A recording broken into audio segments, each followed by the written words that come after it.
इसी प्रकार हजरत मोहम्मद को उनका अल्लाह कह रहा है कि कोई और पूर्ण परमात्मा है। उसको पाने के लिए उन तत्वदर्शी संत की तलाश कर। वो प्रभु कौन है, ये जानने के लिए कृपया अवश्य सुनिए जगत गुरु तत्वदर्शी संत रामपाल जी महाराज के अमृत वचन। तेरा 10 स्वामी वालों ने तो छठे नाम का भी ना बेरा, तो इसके मतलब ये इनकम्प्लीट ही ज्ञान और साधना, और वो भी गलत 5 नाम काल के। आगे देखो, जीव वचन दानी सुन विधि बात हमारी, हम चल जाओ पुरुष दरबारी। सतलोक पुरुष के भगवान के दरबार में जावांगे हम। सुरत नृत्य ले लोक सिद्धाऊं, आदि नाम ले काल गिरा। आदि नाम है, ये सार नाम की तरफ संकेत है। ये तुलसीदास को भी नहीं पता था, ये कोड वर्ड आदि नाम, वो सार आदि नाम और वास्तव में कोई और है।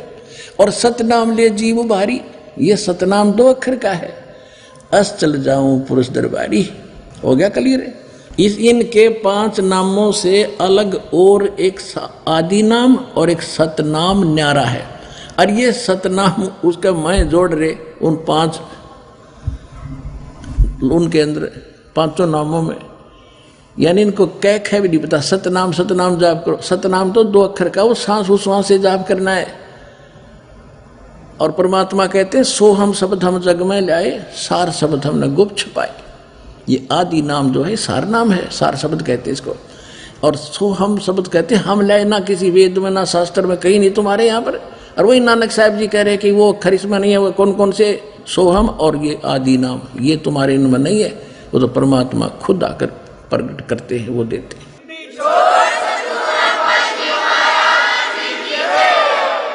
अब एक के बाद तो सारी बात सेट हो जाएंगी, समझ में आ जाएगी। राधा स्वामी पंथ के चलाने वाले उसके आधार से सब भक्ति कर रहे हैं। तो राधा स्वामी पंथ के प्रवर्तक श्री शिवदयाल जी की क्या दशा हुई इन 5 नामों के जाप करने से। और शिवदयाल जी का कोई गुरु नहीं था।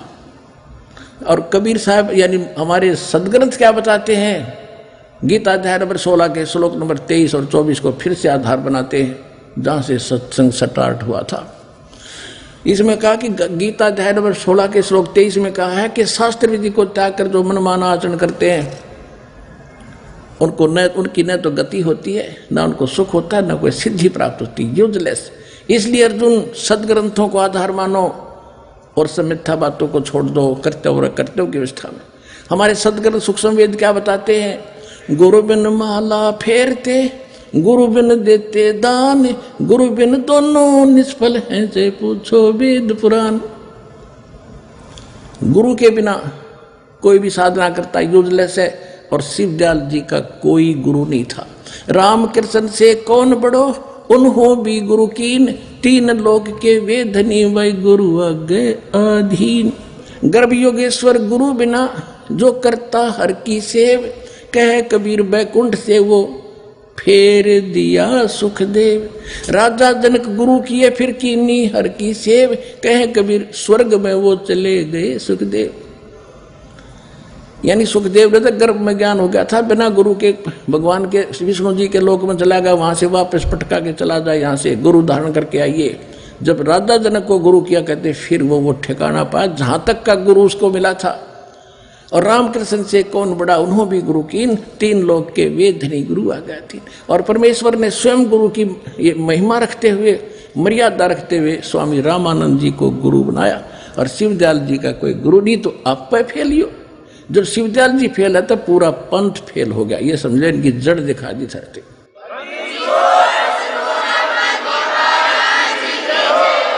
अब शिवदयाल जी की क्या दशा हुई वो दिखाते हैं, देखिएगा। जीवन चरित्र है, हम यहां दिखाते हैं। राधा स्वामी दयाल की दया, राधा स्वामी साहेब जीवन चरित्र स्वामी जी महाराज। इसका लेखक कौन है, लाला प्रताप सिंह सेठ उर्फ चाचा जी साहब। ये शिवदयाल जी का छोटा भाई था प्रताप सिंह। इसका लेखक प्रकाशक है राधा स्वामी ट्रस्ट, स्वामी बाग आगरा। सर्वाधिकार प्रकाशक द्वारा सुरक्षित है। और ये कहाँ से छपा है, ये देखिए। ये है शिवदयाल जी, कर लो दर्शन कर लो दर्शन महात्मा जी के।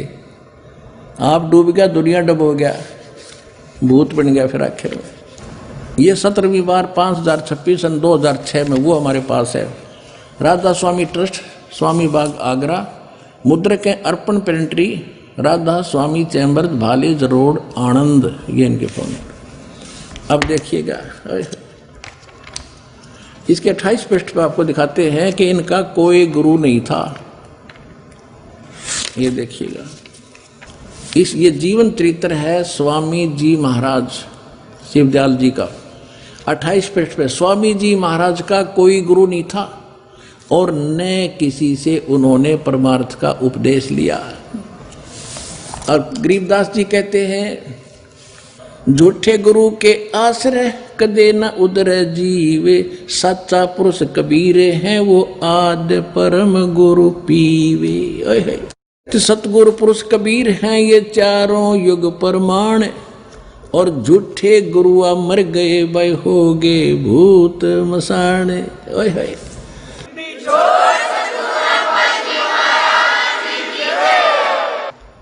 क्या बताते हैं कि परमात्मा कबीर जी चारों युगों में प्रमाण है उनका, चारों युगों में आए हैं, ज्ञान देकर सहश्री चले गए सहश्री आए।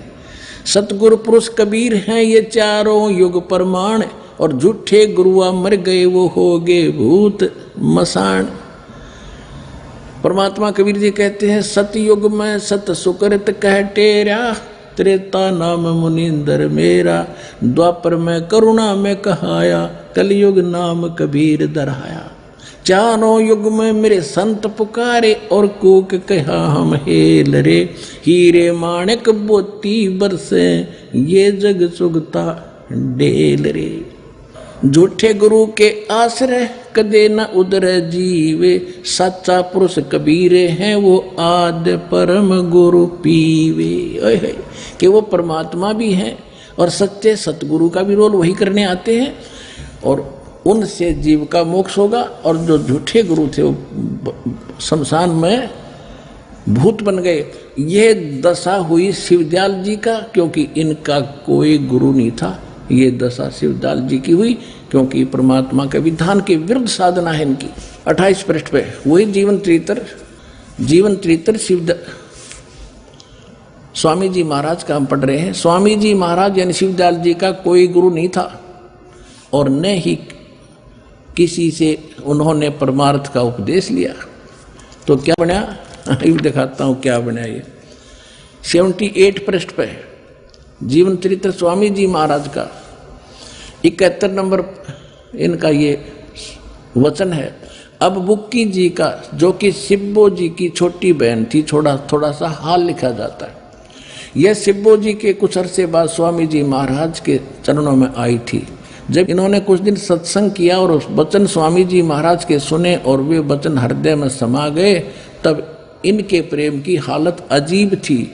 जब स्वामी जी महाराज वचन यानी प्रवचन करते थे या पोथियों का अर्थ पोथियों का करते थे, तब उनकी आंखें सुर्ख अंगारा सी हो जाती थी और आंसू बराबर टपकते रहते थे। बहुत देर तक यानी घंटों उन वचनों का नशा बना रहता था। और फिर स्वामी जी महाराज कथा से फुर्सत पाकर हुक्का पीते थे। अरे देवता, हुक्का भी पीता था परमदणी। और हुक्का पीने वाले के बारे में सुख संवेद में क्या कहा है, कहते सुरापान मदमासाहारी, गमन करे भोग पर नारी, 70 जन्म कटेंगे शीशम, साक्षी साहेब है जगदीशम। मदरा पीवे कड़ुआ पानी, 70 जन्म समान के जानी। कहते 100 नारी जारी करे और सुरापान 100 बार, एक चिलम हुक्का भरे वो डूबे काली धारे। सूक्ष्म वेद में क्या बताया है कि सुरापान मदमासाहारी और गमन करें भोगे पर नारी, 70 जन्म कटेंगे शीशम, साक्षी साहिब है जगदीशम। को शराब पीता है पर नारी यानी किसी की दूसरे की पत्नी के साथ बुरी नीत रखता है, सुरापान मदमासाहारी और मांस खाते हैं, उनका कहते हैं 70 जन्म कटेंगे शीशम। उनके 70 जन्म तक उसके सिर कट कर मृत्यु होगी, कभी किसी रूप में, कभी कहीं पर, किसी कारण से कुत्ते बकरे गधे बनकर। फिर बताया है कि 100 नारी जारी करे, एक नारी परगमन करने से कितना पाप 70 जन्म सिर कटेंगे। फिर कहते 100 नारी जारी करे सुरापान 100 बार, और एक चलम हुक्का भी भर ले वो डूबे कालीदार। भर के देने वाले को पाप है, किसी को सहयोग करने में, और जो पीता उसका तो सर्वनाश है। तो शिवदयाल जी तो हुक्का भी पीते थे। भांग तमाकू छोतरा आफू और शराब, कह कबीर कौन करे बंदगी भैये तो करे खराबे। तमाकू इस तरह के जो व्यसन करता है वो कभी भक्ति नहीं कर सकता, उसकी मुक्ति नहीं हो सकती। ये जीवित प्रमाण है आपके सामने। शिवदयाल जी भूत बने, यू हुक्का भी पीता था, नकली साधना भी करता था। पिछले जन्म की पुण्यकर्मी प्राणी था, काल के फंस गया, अरे बना दिया चौधरी साहब, बना दिया गुरु, अंधों में अंधा गुरु। कहता अंधे की बात गई अंधे ने मार के कौन बतासी। ये दास है आंखों वाला, ज्ञान के नेत्र दास के पास है।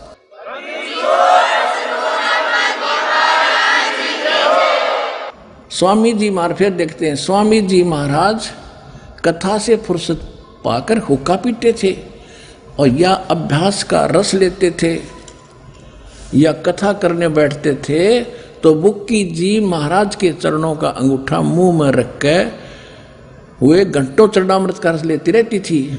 और जब कोई मत्था टेकने वास्ते हटाना चाहता तो वे चरण नहीं छोड़ना चाहती थी। तब मत्था टेकने वाले से कह दिया जाता था कि तुम दूसरे चरण पर मत्था टेक लो, इस प्यासी को मत हटाओ। आगे हम पढ़ते हैं। इनको स्वामी जी महाराज के दर्शनों का पूरा दार हो गया था। सूरत भी ऊंचे देश में पहुंचती थी। किसकी? बुक्की की। क्योंकि बुक्की जी को स्वामी जी महाराज की बहुत ऊंचे देश में पहुंच जाती थी।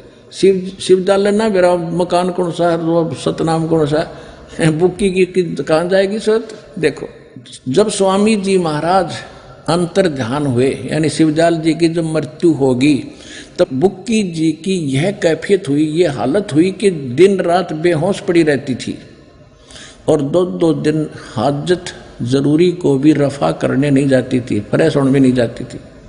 और सुरत स्वामी जी महाराज के चरणों में लगी थी, रहती थी। 80 पृष्ठ पे करीब 1.5 महीने के ये हाल रहा। सबको खौफ हुआ कि शायद इनकी देह छूट जावे। तब स्वामी जी महाराज ने इनको दर्शन दिए और फरमाया कि जिस तरह तुम सेवा पेशतर किया करती थी उसी तरह करो। फिर उसी रोज से बुक्की भोग भी तैयार करती थी, और मेरी पन्नी गली के मकान पर पहले के दस्तूर के माफिक पलंग भी बिछाती, हुक्का भी भरती थी। अब लेखक कौन है? ये शिवदयाल जी का छोटा भाई प्रताप सिंह। और प्रताप सिंह कह रहा है कि जहाँ पर पहले शिवदयाल जी रहते थे, साधना करते थे, वो पन्ना गली आगरा में, वो छोटे भाई का बट्टा आ गया होगा स्थान उसके बाद में, तो कहते जहाँ शिवदयाल जी डेरा डाले रहते थे वो मेरा बट्टा आ गया शिवदयाल प्रताप सिंह। तो उसी में जहाँ वो पहले रहता था वहीं वो बुक्की में आकर बैठ गया भूत बन के, और फिर कहा कि तू हुक्का भर, खाना बना, और उसी पलंग पर बैठ कर खाऊंगा जहाँ पहले बैठा करता। अब बुक्की में आ गया शिवदयाल जी। हाँ, बुक्की वो रोटी बनावे, हुक्का भर के पलंग पर बैठे, फिर बुक्की और वो रोटी खा के गुरुड़ गुरुड़ फिर हुक्का पीवे शिवदयाल भूत। और वो को नाम भी लोक में चला गया। वो तो राधा स्वामी लोक में नहीं, वो तो बुक्की लोक में आ गया उल्टा है।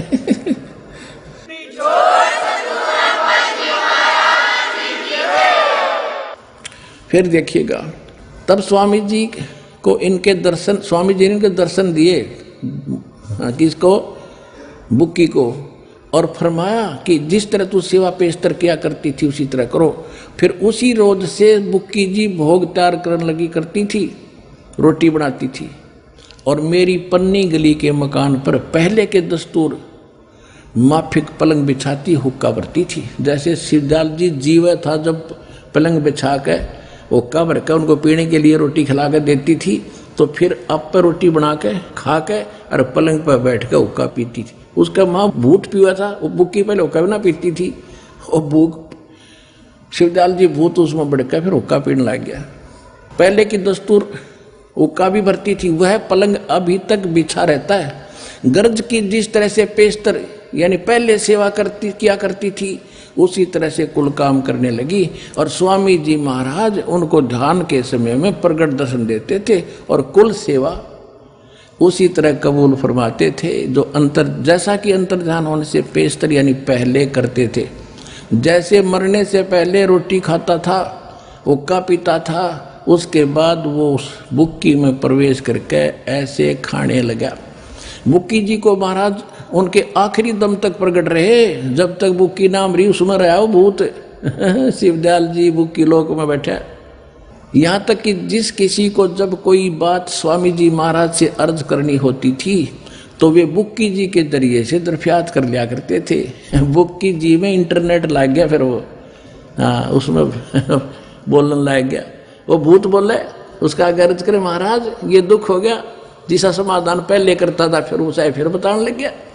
यानी बुक्की जी अभ्यास के समय स्वामी जी महाराज को प्रकट करके हम कलाम हुआ करती थी। इस नियाजमंद को भी लेखक उसका छोटा भाई शिवदयाल जी का कह रहा है प्रताप सिंह कि मुझे भी कोई दिक्कत आपत्ति आती थी, भीड़ पड़ती थी और उस समय भीड़ के समय घबराहट होती थी तो किसी तरह से अकल काम नहीं देती थी, तो बुक्की जी के जरिए से स्वामी जी महाराज का हुक्म लिया करता था। बुक्की जी का आगे बोलते शिवदयाल अंदर बैठा ही था और जैसा हुक्म होता था वैसे ही मुआफिक बंदा कारबंद होता था।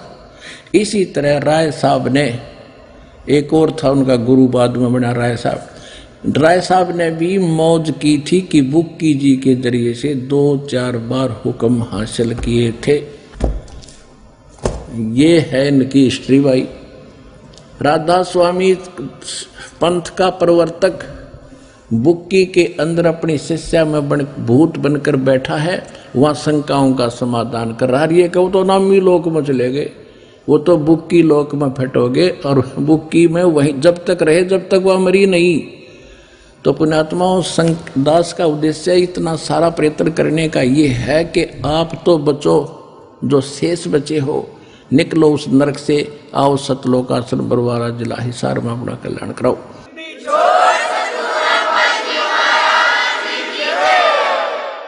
अब जिन महापुरुषों को परमात्मा मिले उनमें से कौन कौन है? आदरणीय धर्मदास साहिब जी, आदरणीय मलुकदास साहिब जी, आदरणीय दादू साहिब जी, आदरणीय नानक साहिब जी सिख धर्म के प्रवर्तक, आदरणीय गरीबदास साहिब जी गांव छुरानी जिला दज्जर हरियाणा वाले, आदरणीय गीसा दास जी गांव खेखड़ा जिला बागपत और उत्तर प्रदेश वाले, आदरणीय स्वामी रामानंद जी काशी वाले को, इन सबको भगवान मिले। उन्होंने कौन बताया? परमात्मा।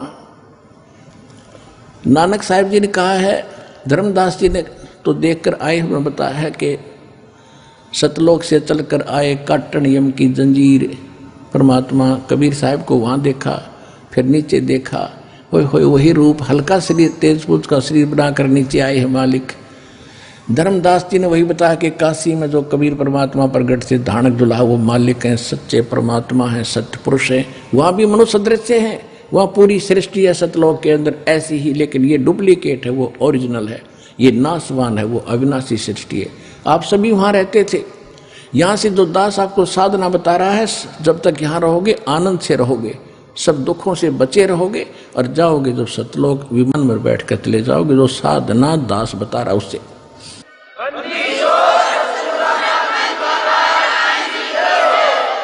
और यही साधना किन किन महापुरुषों ने की? आप जी को सत्संग के प्रारंभ में एक ज्ञान दिया, बताया था कि परमात्मा ने कहा था कि 12वां पंथ जो मेरे नाम से काल चला होगा उसमें पुण्यात्मा गरीबदास जी आए थे, उनके द्वारा मेरी महिमा की वाणी प्रकट होगी, उसको फिर हम आकर पुनः बताएंगे, समझाएंगे। तो गरीबदास जी को परमात्मा मिले थे, सचखंड लेकर वापस छोड़ा था। नानक साहिब जी को भी परमात्मा मिले थे, सचखंड ले जाकर वापस छोड़ा था। दादू साहिब जी को परमात्मा स्वयं आकर मिले थे, सचखंड ले जाकर वापस छोड़ा था। गीसा दास साहिब जी को परमात्मा मिले थे, सचखंड ले गए थे, वापस छोड़ा था। इन सभी महापुरुषों को परमात्मा ने अपना परिचय स्वयं कराकर फिर सत भक्ति दी थी। कहा था कि ये है स्थान तुम्हारा, ये यहाँ ये व्यवस्था है, अभी इसको डिक्लेयर ना करना। धर्मदास मेरी लाख दुहाई, ये मूल ज्ञान की बाहर ना जाए। ये मूल ज्ञान है जो दास आपको बता रहा है। मूल ज्ञान बाहर जो पड़ी बिचली पीढ़ी हंसनी तेरी, और मूल ज्ञान तब तक छुपाए जब तक द्वादश पंथ ना मिट जाए। तो इस दास को आदेश दिया इस मूल ज्ञान को समझाने का। परमात्मा ने भी कहा था कि मैं आऊँगा, फिर दोबारा उस ज्ञान को सच्चे ढंग से समझाएंगे। जब 5505 कलयुग बीत जाएगा उस समय ये प्रचार शुरू होगा। अब है वो प्राइम टाइम जो दास के ऊपर कृपा हुई है और आप पर रजा हो रही है, क्योंकि आप इसमें जन्मे हो, मनुष्य हो।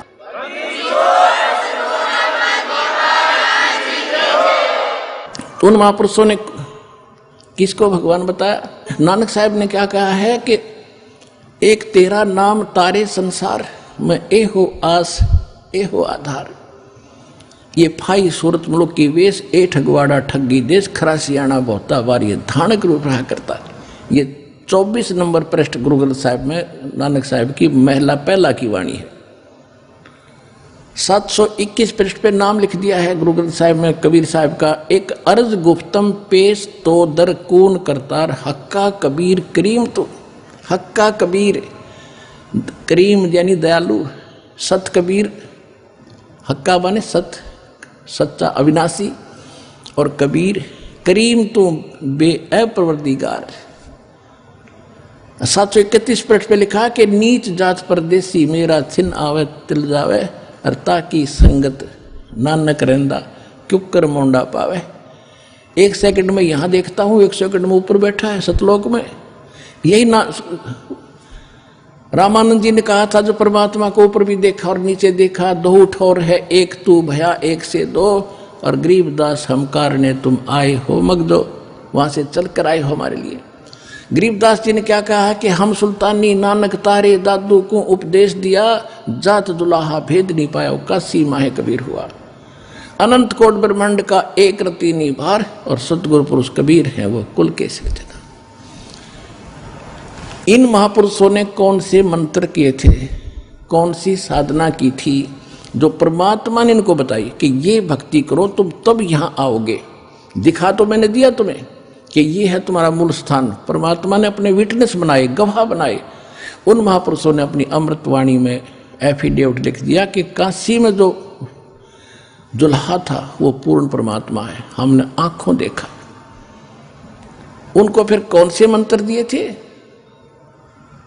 यही नाम दिए थे, 5 नाम, 5 प्रधानों के जो दास आपको देता। पहले ये 5 ही देने थे, अब ये 7 देने हैं परमात्मा का, क्योंकि ये समय अब आया है मोक्ष कराने का। अब ये 7 नाम देने हैं।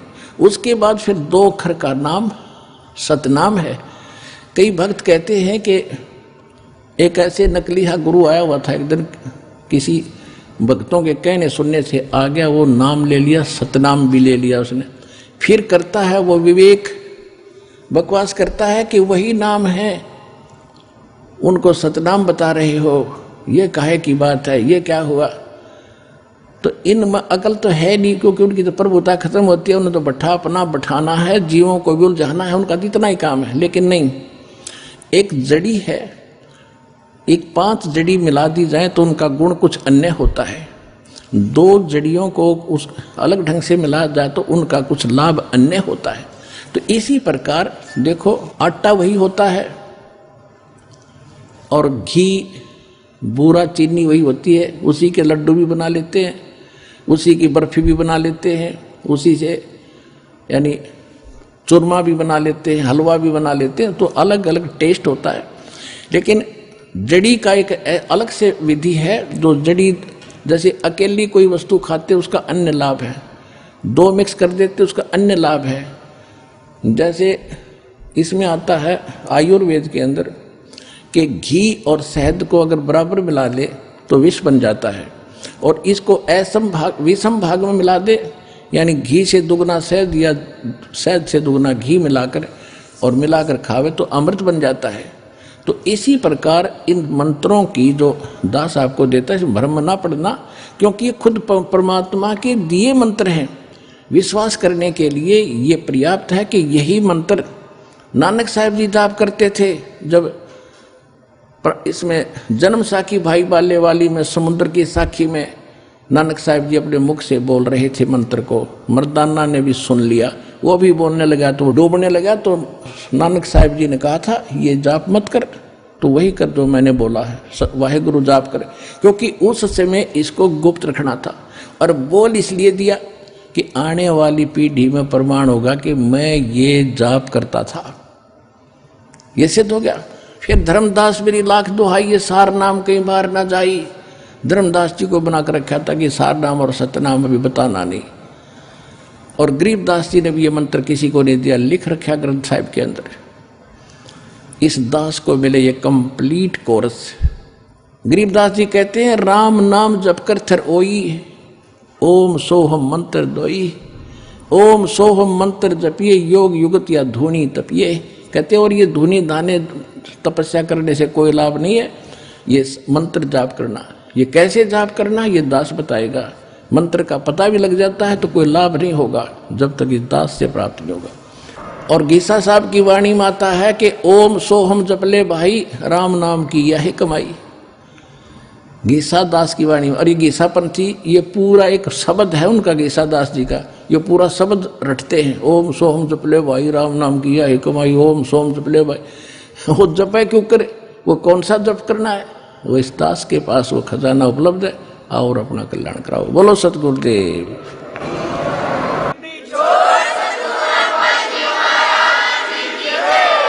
तो आज जो सत्संग प्रारंभ किया था कि अपने परमात्मा को पहचानने के लिए हम साधना कर रहे हैं, वो ठीक है या गलत है, उसके लिए हमारे सदग्रंथ, हमारा थ्योरी है, हमारा सिलेबस है। और प्रैक्टिकल जिन महापुरुषों ने प्रैक्टिकली किया, कौन सा किया, कौन सी भक्ति की, उनसे परमात्मा मिले, वो आज आपके रूबरू कर दिया। और जिनके पास वो ज्ञान नहीं, वो भक्ति नहीं, वो साधना नहीं, उनकी क्या दशा हुई, शिवदयाल जी से आपने खूब पता लग गया होगा। और शिवदयाल जी के अंतर्गत ये जितने भी करोड़ों 10, 20, 30 करोड़ जीव फंसे हैं, उनकी भी वही दशा होगी जो शिवदयाल जी की हुई है जिस साधना से, और वही को वो कर रहे। तो दास की प्रार्थना है उन भोले श्रद्धालुओं से कि आंखें खोलो, भगवान ने शिक्षा दी है, बुद्धि दी मनुष्य वाली, अब तो संभलो और आओ सतलोकासर बरवाला जिला सारा हरियाणा में अपना कल्याण करवा लो। पलके बिछाए बैठे।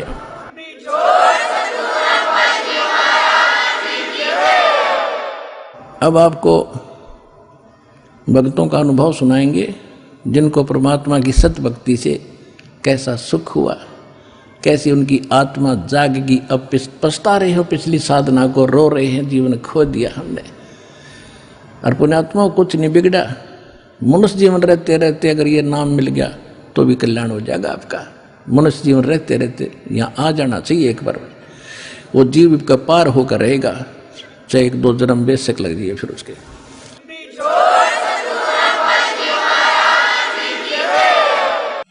परम पिता परमात्मा पूर्ण ब्रह्म, सारी सृष्टि के रचने वाले, हम प्राणियों के सच्चे हितैषी कबीर परमेश्वर जी की असीम रजा से आप सभी पुण्यात्माएं परमात्मा के चरणों में लगे हो। आपके ना जाने कौन से जन्म जन्मांतर के शुभ संस्कार आपके संग्रह थे, जिनके परिणाम स्वरूप आप परमात्मा की शरण ग्रहण कर रहे हो। परमात्मा की महिमा का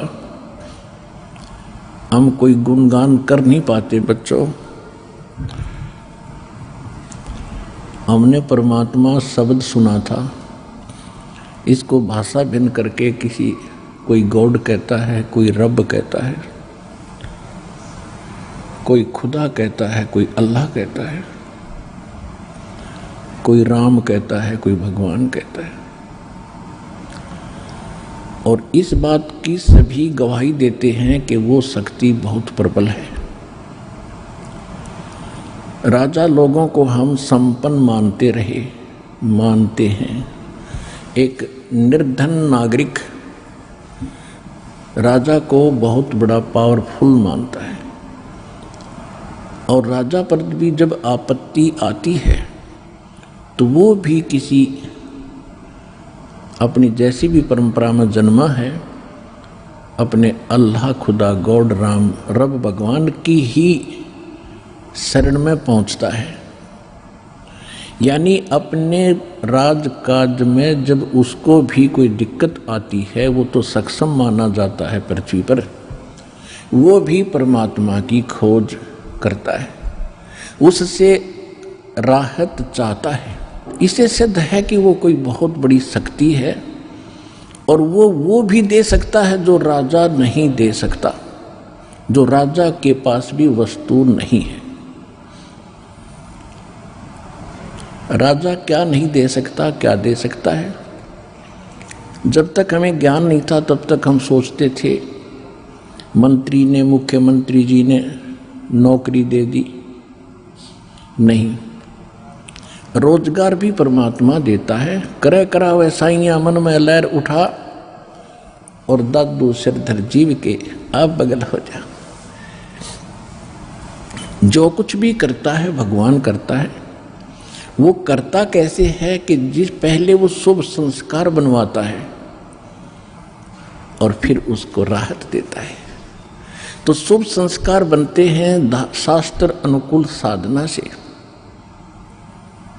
शास्त्र के अनुकूल जो भक्ति हम करेंगे मर्यादा में रहकर, तो शास्त्र अनुकूल साधना में सबसे पहले सतगुरु की आवश्यकता पड़ती है, और सतगुरु बताता है फिर शास्त्र अनुकूल साधनाएं। तो जब तक हमें शास्त्र अनुकूल साधना नहीं मिलती है और हमें कुछ राहत कहीं से हम महसूस कर रहे हैं, किसी देव, ईष्ट या संत के खेमे में जाकर, उनके पास जाकर के, या किसी मंत्री, मुख्यमंत्री या किसी अन्य अधिकारी से, या किसी सेठ फैक्ट्री मालिक से, हम ये सोचते हैं कि इसने हमें कुछ राहत दे दी, तो वो हमारी एक सांसारिक सोच थी। ये सब कुछ परमात्मा व्यवस्था करते हैं, उन्हीं के लिए करते हैं जिनके पूर्व संस्कार पिछले जन्म जन्मांतर के कोई शुभ संस्कार हैं, और वो पहले निर्धारित होते हैं। ऐसे सर्कमस्टांस बनाता है परमात्मा कि फिर उन्हीं को वो सुविधाएं प्राप्त होती हैं, अन्य को नहीं होती। तो राजा लोग भी जिस शक्ति की आस करते हैं, तो वो कितनी प्रबल और कितनी सुखदाई, अर्थात वो सभी काम, हमारे सर्व काज करने वाली वो पावर है। इसलिए उसकी खोज राजा लोग भी राज त्याग कर भी किया करते थे। दुर्भाग्य ये रहा कि उनको सतगुरु नहीं मिले, मार्ग नहीं मिला, परमात्मा के पाने की विधि नहीं मिली। एक आम कहावत हम सुना करते थे, गांव में प्रचलित थी हमारे यहाँ, कि एक राजा का मित्र था कोई किसान।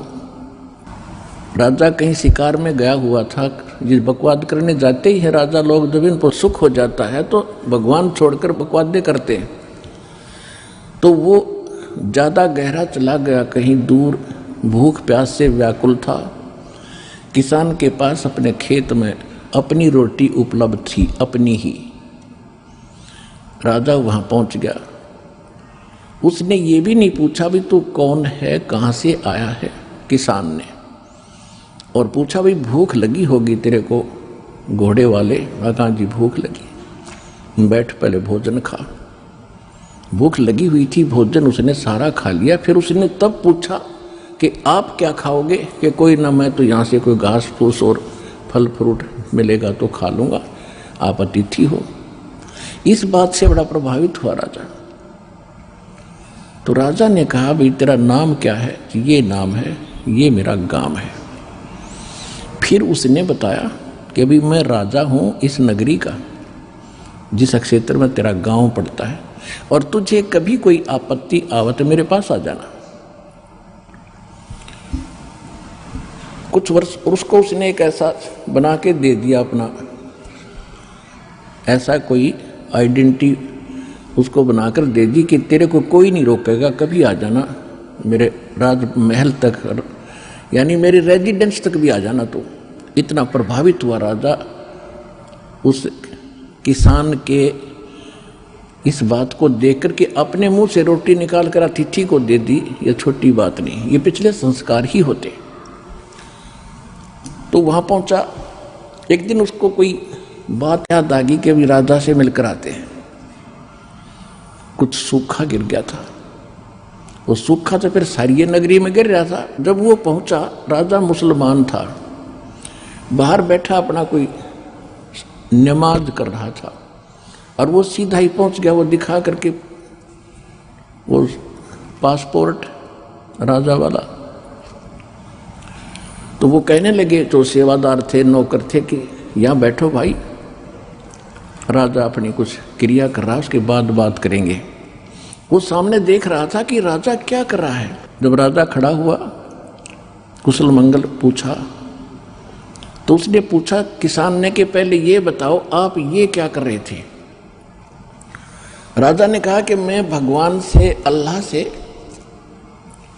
अपने राज में, अपने घर में सुख की कामना कर रहा था।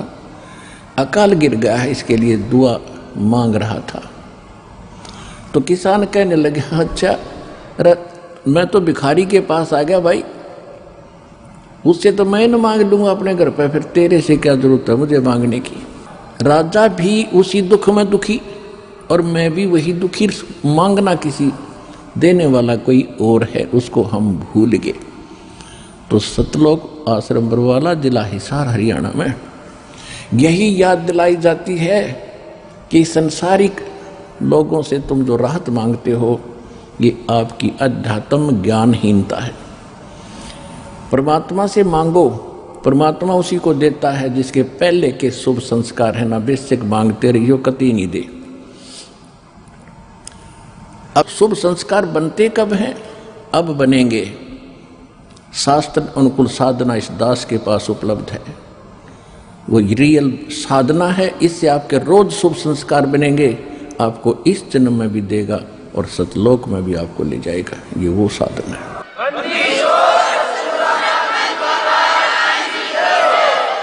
आपने बस इतना सा करना है, जैसा ये दास कहे उसके अनुकूल करके देखो।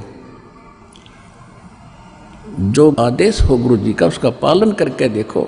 भाई जो गुरु बचन पे डट गे, कट गे फंद 84 के, कट गे फंद 84 के, कट गे फंद 84 के। भाई जो गुरु बचन पे डट गे, कट गे फंद 84 के, कट गे फंद 84 के, कट गे फंद 84 के। वस्तु मिली ठोड़ की ठोर, मिट गी मन पापी की दोर। वस्तु मिली ठोड़ की ठोर, मिट गी मन पापी की दौड़। भरम मिटे मथुरा काशी के, भरम मिटे मथुरा काशी के। भाई जो गुरु बचन पे डट गे, कट गे फंद 84 के, कट गे फंद 84 के, कट गे फंद 84 के। भाई जो पुण्यात्माओं, इतनी सी बात है। नकली गुरुओं के वचनों पर भी बहुत से श्रद्धालु डटे हुए हैं, उनको संत परम धनी मान गए, लेकिन अंत में दोनों को ही धोखा लगेगा। झूठे गुरु के आश्रय कदे न उदरे जीवे, साचा पुरुष कबीरे है आद परम गुरु पीवे। झूठे गुरुओं के से भी मोक्ष नहीं होगा। पहले गुरु मिले, फिर वचन पर डटे, फिर देखना संसार का भी सुख और परलोक भी सुधरेगा आपका। वो सतगुरु, क्योंकि पुण्यात्माओं अपनी महिमा परमात्मा ने भी खुद ही बतानी पड़ी। लेकिन जिनके गले ना उतरी वो हार में रह गए, और जिनके वह बात सच्ची लग गई उनका उद्धार हो गया। हम ही अलख अल्लाह हैं कुतुब गोस और पीर, गरीबदास खालक धनी हमरा नाम कबीर। ए स्वामी सृष्टा में सृष्टि हमारे तीर, दास गरीब अधर बसूं अवगत सत्य कबीर। रामानंद जी से परमात्मा अपनी महिमा बता रहे थे कि मैं सारी सृष्टि का रचने वाला हूँ, मैं पूर्ण परमात्मा हूँ, मैं ऊपर रहता हूँ जिसको तुम अवगत कहते हो, जिसकी तुम्हें ज्ञान नहीं उस गति का। लेकिन ये गले उस समय रामानंद का नहीं उतर रही थी, उल्टा गालियां देने लग गया।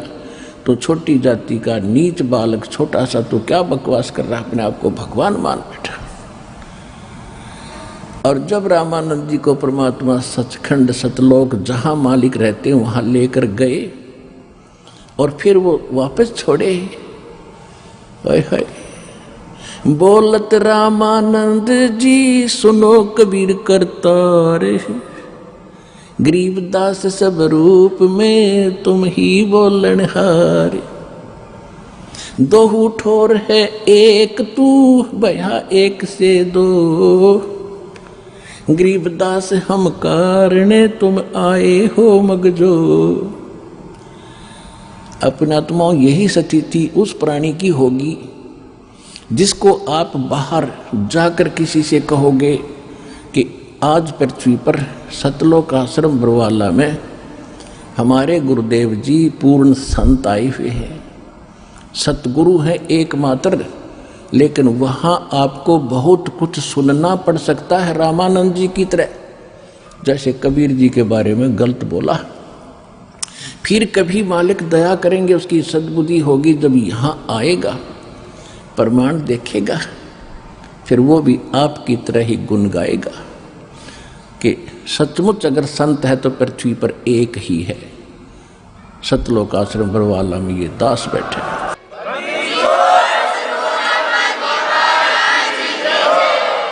इसलिए बार बार कहना पड़ता है, अपनी महिमा आप ही बतानी पड़ती है।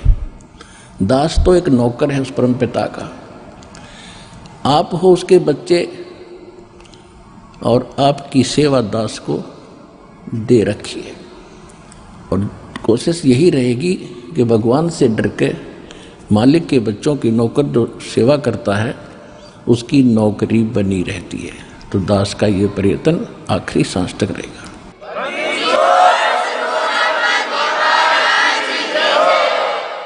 तो प्रसंग चल रहा है कि जब ऐसी परम शक्ति है उसकी खोज करनी चाहिए जिससे सारा ही सुख होता है। और आपको तो खोजा खाजा मिला हुआ है, दास बता रहा, प्रमाण दे रहा है। और उस परमात्मा कबीर इज गॉड, 6 तो गवाह है दास के पास, 6 गवाह उस पर कि कबीर इज गॉड। कौन कबीर? धानक रूप रहा करतार, वो काशी के अंदर जो धानक दुल्हा था वो भगवान, और सारे सदग्रंथ गवाह। और फिर भी ना समझ में आओ तो बता, फिर परमात्मा कहे फिर हम क्या करें? फिर कौन सा तरीका अपनाएंगे आपके लिए, भगवान को पहचानने के लिए और उससे गुण लाभ प्राप्ति करने के लिए? तो पुण्यात्माओं कहते हैं, जो जन मेरी शरण है ताका हूँ मैं दासी, गेल गेल लाग्या फिरूं जब तक धरती आकाश।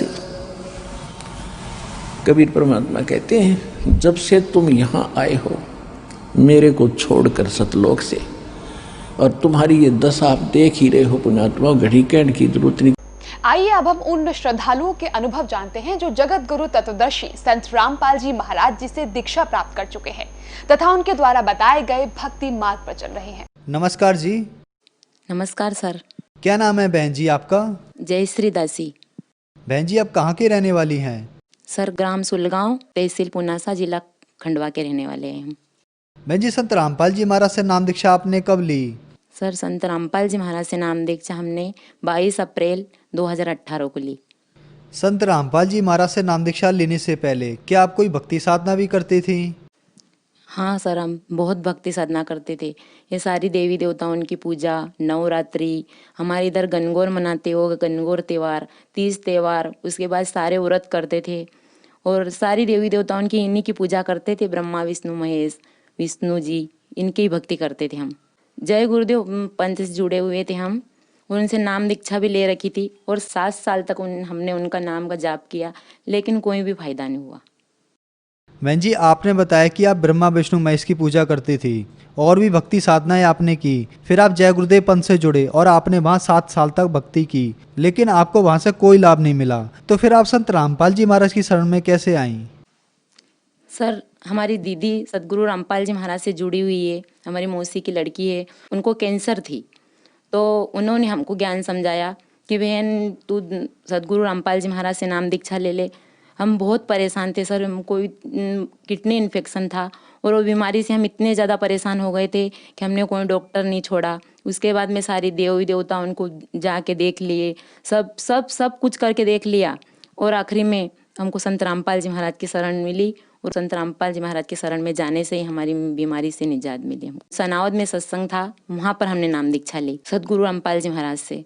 बहन जी, हमने सुना है कि जो भी श्रद्धालु संत रामपाल जी महाराज से नाम दीक्षा लेते हैं उनको बहुत सारे लाभ प्राप्त होते हैं। तो क्या संत रामपाल जी महाराज से नाम दीक्षा लेने के बाद आपको भी कुछ लाभ प्राप्त हुए?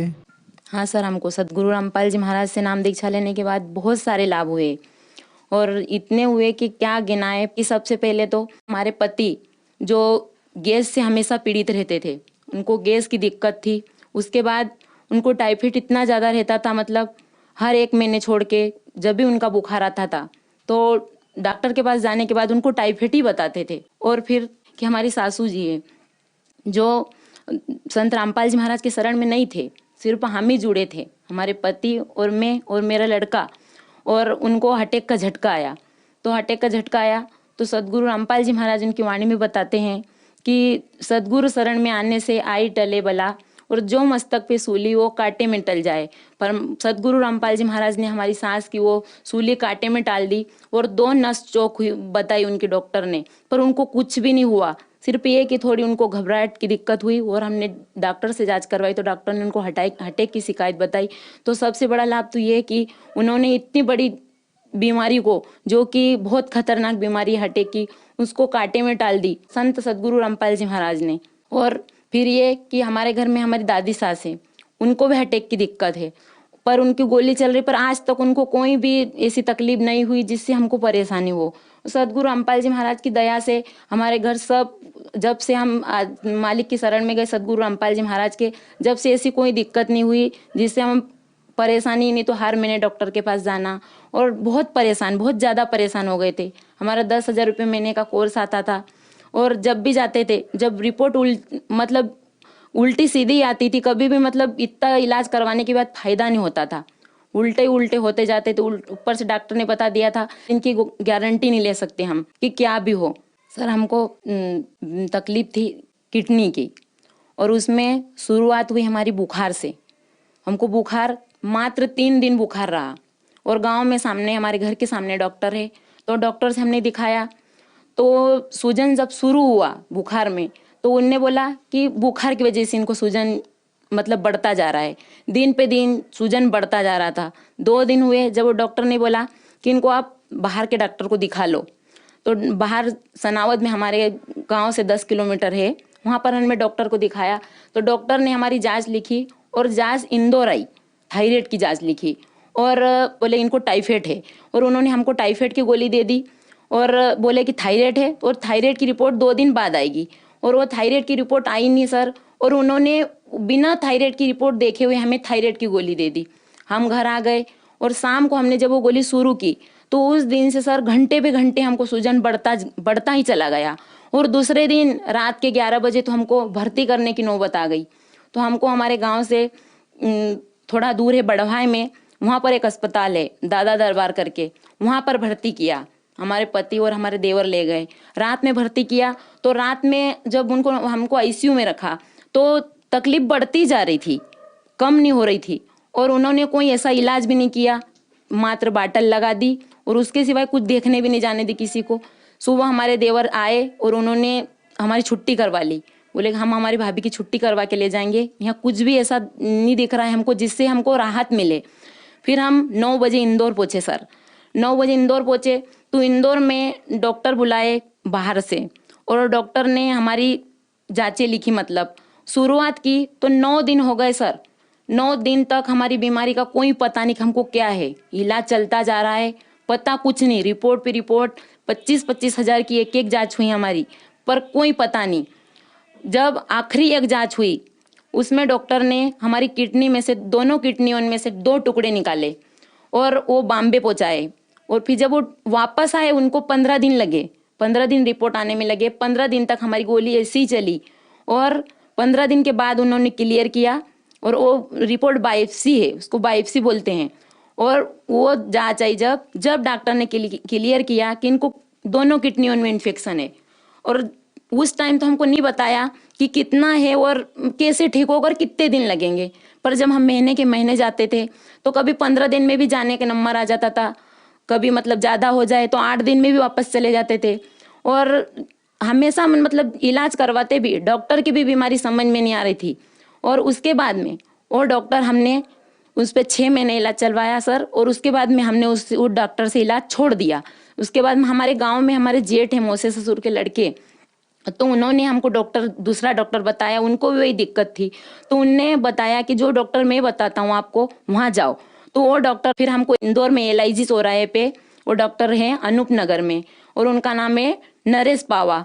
उनके पास ले गए। उनके पास ले जाने के बाद में उनने हमारी सारी रिपोर्टों देखी तो उनने हमको बताया कि आप इतने दिन से गलत इलाज करवा रहे थे, आपको गलत डॉक्टर मिला और आप सही डॉक्टर के पास आए हो। उन्होंने वहाँ से इलाज शुरू किया पर वहाँ से भी हमको कुछ नहीं फायदा हुआ। मतलब कभी 4 दिन के लिए फायदा हो जाए तो पूरे 1 महीने परेशान।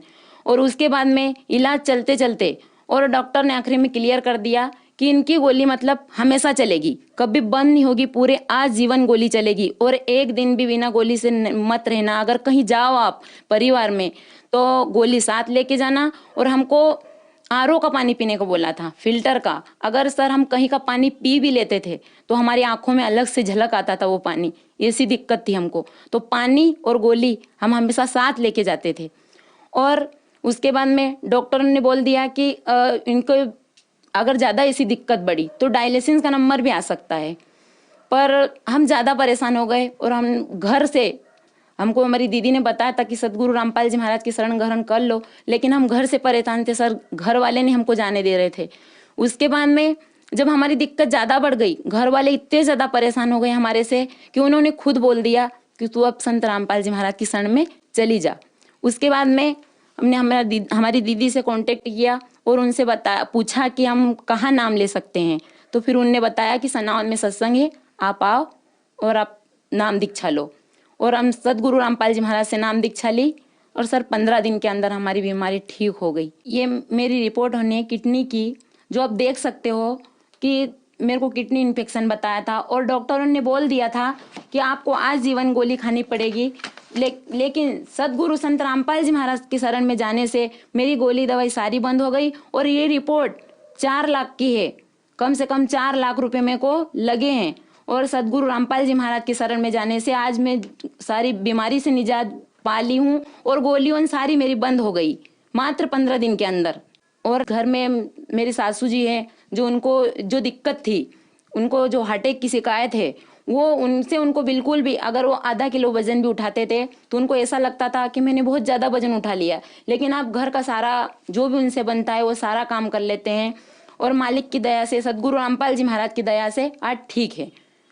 और हमारे पति को भी जो दिक्कत थी उनको भी, वो भी उस दिन से आज तक उन्होंने भी गैस की कोई गोली नहीं ली, नहीं तो हमेशा वो गैस की गोली खाते रहते थे। और सदगुरु रामपाल जी महाराज की शरण में जाने से उनको भी उस दिन से गोली खाने की कोई ज़रूरत नहीं रही। और हमने भी उस दिन से 15 दिन के अंदर जो हमारी गोली बंद हुई, उस दिन से हमने भी आज तक किडनी के इसमें कोई गोली नहीं खाई। और ना हम डॉक्टर के पास गए, और गए भी थे तो 5 महीने जब हो गए थे हमको सदगुरु रामपाल जी महाराज की शरण में जाने से, तो एक रोज हम हमारे पापा के घर गए तो हमारे पापा माने नहीं और बोले कि तू इतनी सूख गई है बेटी, अगर तेरे को कुछ हो गया तो तू एक बार हमारी मन की शांति के लिए डॉक्टर को दिखा दे। तो हम हमारे पापा के कहने पे डॉक्टर के पास गए थे और हमने जो जांचें करवाई वो सारी नील आई। तो डॉक्टर का भी होश उड़ गए कि जिस गोली की 35 साल उम्र रहती है इनको ऐसा क्या हुआ जो इनकी गोली इतने दिन में मात्र 1-1.5 साल हमारे पास इलाज चलती हुआ और इनकी गोली बंद हो गई। और ये बोल रहे हैं कि 5 महीने हो गए हमने कोई गोली नहीं ली, और हमने सच में नहीं कोई गोली ली। 5 महीने तक हम ऐसे रहे सदगुरु रामपाल जी महाराज हमारे भगवान के भरोसे कि जिन्होंने हमको जीवन दान दिए, हम आपसे कोई गोली नहीं खाएंगे। और उस दिन से हमारे पति ने हमको हर बार बोला कि आप गोली एक बार डॉक्टर के पास चल के तो देखो। हमने बोला कि नहीं जाएंगे, हमको हमारे भगवान पे पूरा भरोसा था, सदगुरु रामपाल जी महाराज पे पूरा भरोसा है कि वो हमको कुछ नहीं होने देंगे। और इसी विश्वास के साथ हम गए थे और हमको कुछ भी नहीं हुआ हमको, और हमने गोली खाई भी नहीं। और डॉक्टर के पास गए, जांचें करवा ली, सारी नील रिपोर्ट आई। बहन जी, संत रामपाल जी महाराज से नाम दीक्षा लेने के बाद आपको लाभ ही लाभ प्राप्त हुए, तो जो श्रद्धालु आज आपको देख रहे हैं आप उन्हें क्या कहना चाहेंगी? सर हम उनसे क्या कहना चाहेंगे, बोलते हैं कोई ज्ञान को समझ लेता है, कोई नहीं समझता। और ये तो अपनी अपनी सोच है, जिसको परमात्मा की दया हो गई, जिसपे संत रामपाल जी महाराज की दया हो गई, और वो तो उनका तो उद्देश्य ही यही है कि दुनिया में शांति लाना। और वो अपने बच्चों को, जो भी सदगुरु रामपाल जी महाराज के बच्चे हैं, क्योंकि वो धरती पे कबीर साहब के अवतार में आए हैं, तो वो तो यही सोचते हैं कि हमारे हर बच्चा सुखी हो। लेकिन बच्चे नहीं चाहते, जो चाहते हैं वो सुखी हो जाते हैं और जो सुन लेते हैं। ऐसे बहुत से सदगुरु रामपाल जी महाराज के शिष्य हैं जो आज पुस्तक सेवा जोरों से कर रहे हैं, सारा ज्ञान समझा रहे हैं, लेकिन जिसको समझ में आ जाता है वो समझ लेता है। और सभी से यही है कि जो भी संत रामपाल जी महाराज की शरण ग्रहण करेगा, वो चाहे कैंसर जैसी बीमारी हो, हार्ट जैसी बीमारी हो, बड़ी से बड़ी बीमारी हो, उससे आपको जरूर फायदा होगा।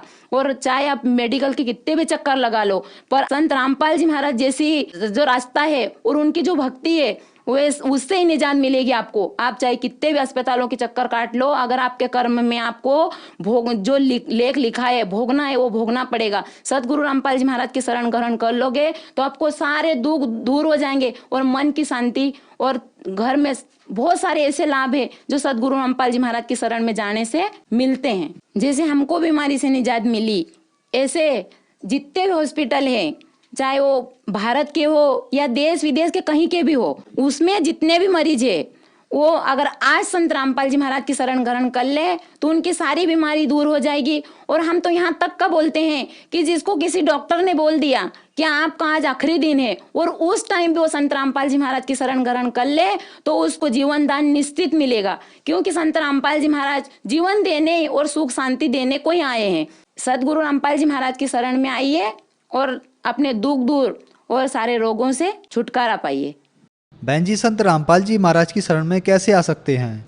सदगुरु रामपाल जी महाराज की शरण में जो सभी चैनल, राष्ट्रीय अंतर्राष्ट्रीय चैनलों पे सदगुरु रामपाल जी महाराज के सत्संग चलते हैं, उस पे एक नीचे एक पट्टी चलती है, उस पे कॉन्टेक्ट नंबर रहते हैं। आप उस कॉन्टेक्ट नंबर पे फोन लगा के पता कर सकते हैं, और संत रामपाल जी महाराज के शिष्य जो बता देते हैं कि आपके आसपास नामदान सेंटर हो, या फिर अब तो हर जिले, हर तहसील, यहाँ तक कि अब तो संत सदगुरु रामपाल जी महाराज की इतनी दया हुई कि गांव-गांव में सत्संग होते, और आप वहां जाके नाम दीक्षा लेके अपना जीवन सफल बना सकते हैं। धन्यवाद बहन जी। सत साहेब।